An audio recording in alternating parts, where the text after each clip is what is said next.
nesse quarto parágrafo, Kardec ele apresenta o seu projeto ambicioso, que seria a criação de um código moral que fosse universal e que transcendesse todas as diferenças religiosas. Para alcançar esse objetivo, Kardec vai adotar uma metodologia específica, que a gente vai ver agora na análise desse parágrafo. Então, Kardec começa esse quarto parágrafo falando para obviar a esses inconvenientes, ou seja, para minimizar esses inconvenientes. Mas que inconvenientes seriam esses?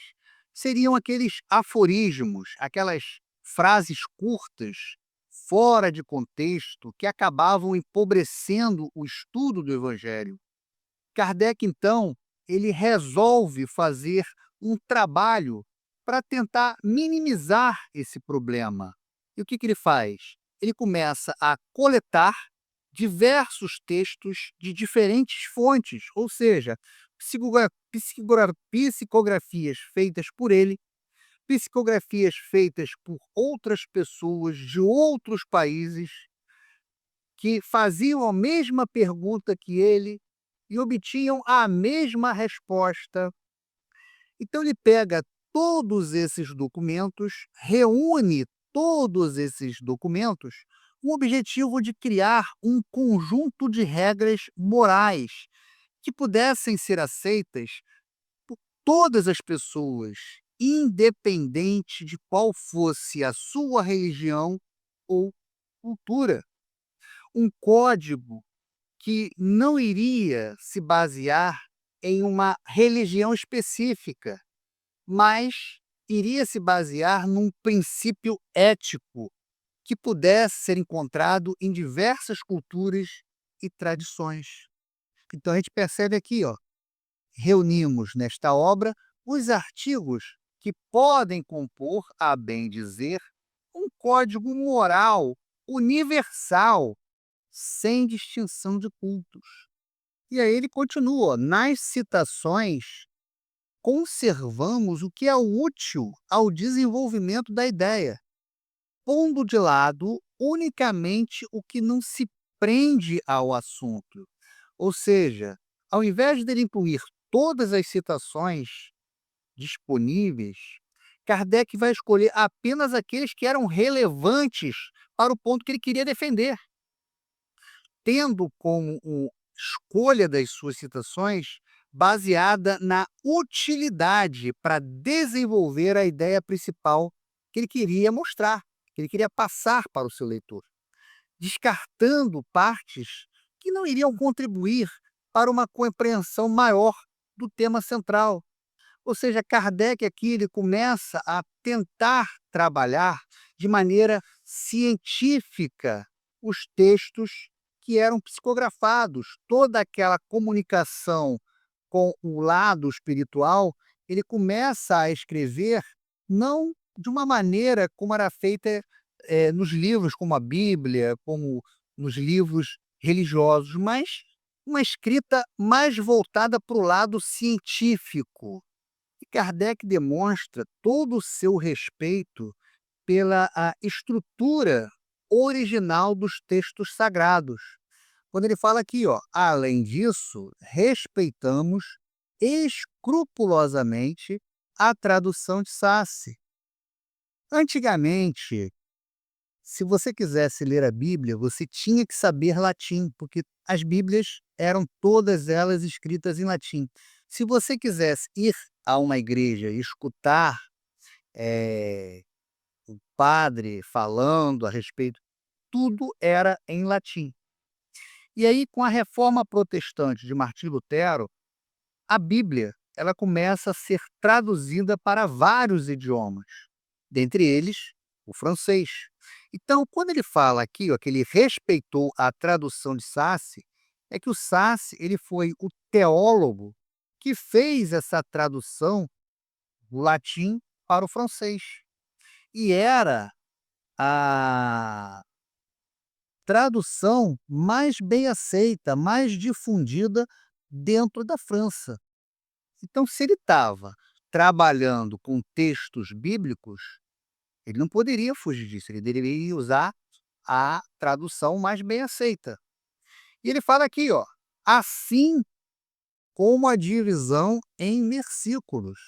A divisão em versículos é uma forma de organizar o texto em pequenas seções. Então, quando Kardec fala que mantém essa estrutura original sem modificá-la, quando ele faz essa escolha, ele demonstra um grande respeito pelos textos originais, pela forma como ela é transmitida ao longo do tempo. Kardec queria garantir que a mensagem original fosse preservada da forma o mais fiel possível. Kardec, ele criticava a maneira como as informações eram transmitidas através de uma determinada ordem cronológica. Para ele, não era a melhor maneira de se apresentar essas informações. Então ele opta por uma organização diferente, que ele considerava mais adequada para aquele contexto. E aí ele continua, ó: agrupamos e classificamos metodicamente as máximas segundo as respectivas naturezas, de modo que decorram uma das outras quanto possível. Kardec, então, em vez dele usar a cronologia, o que que ele vai fazer? Ele começa a organizar as ideias de forma sistemática. Ou seja, ao invés de pegar e apresentar as ideias de forma aleatória, ele começa a agrupar em categorias ou temas relacionados, onde cada máxima, cada ideia principal era colocada em um grupo específico, de acordo com a sua natureza. Essas máximas foram ordenadas de forma que uma ideia levasse naturalmente à próxima, criando uma ideia de cadeia lógica, interligando os assuntos.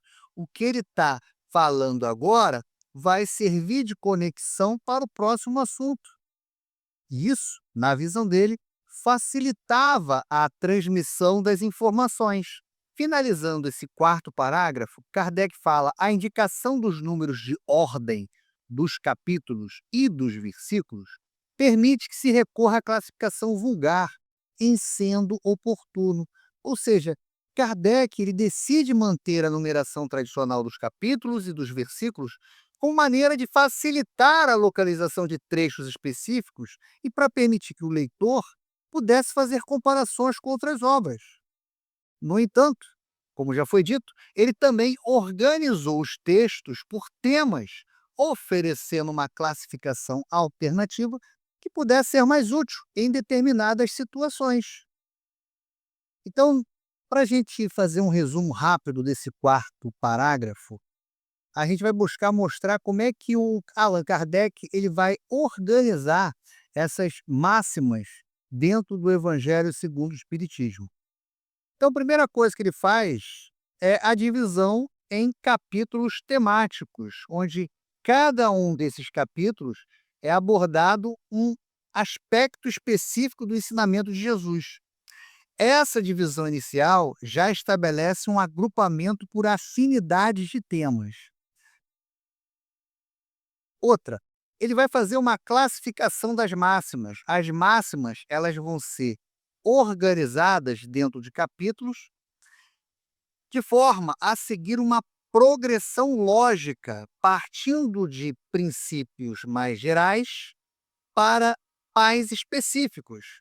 E essa classificação, ela vai levar em consideração a natureza de cada máxima, ou seja, o tema central que ele aborda. Então aqui a gente tem o capítulo 1, qual é a máxima? Não vim destruir a lei. Capítulo 2, meu reino não é deste mundo. Capítulo 3, há muitas moradas na casa de meu pai. Capítulo 4, ninguém poderá ver o reino de Deus se não nascer de novo. E ele vai destrinchando, né? Partindo dos princípios mais gerais até os mais específicos. E por último, ele tem uma sequência lógica. As máximas, elas são dispostas de modo que uma ideia leve naturalmente a outra, formando uma cadeia de raciocínio.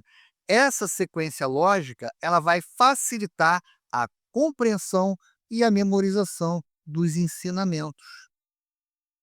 Então, como foi dito anteriormente, o Kardec ele procura adotar um método científico para escrever o Evangelho segundo o Espiritismo, né. Então a gente percebe que os temas centrais do Espiritismo, como reencarnação, lei de causa e efeito, vida espiritual, progresso espiritual, ele vai falar sobre as virtudes cristãs, como a caridade, a humildade, a paciência, o perdão. Ele vai abordar atitudes e comportamentos que nós deveremos buscar a alcançar, como o amor ao próximo, o trabalho, o estudo.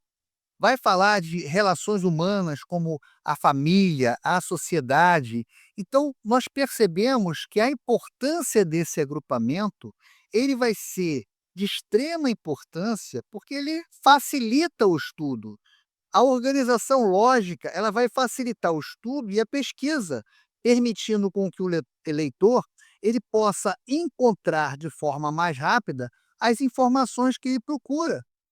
E com isso, ele reforça a mensagem, porque a sequência lógica das máximas reforça a mensagem central do Espiritismo, mostrando como os diferentes aspectos da doutrina elas estão interligadas.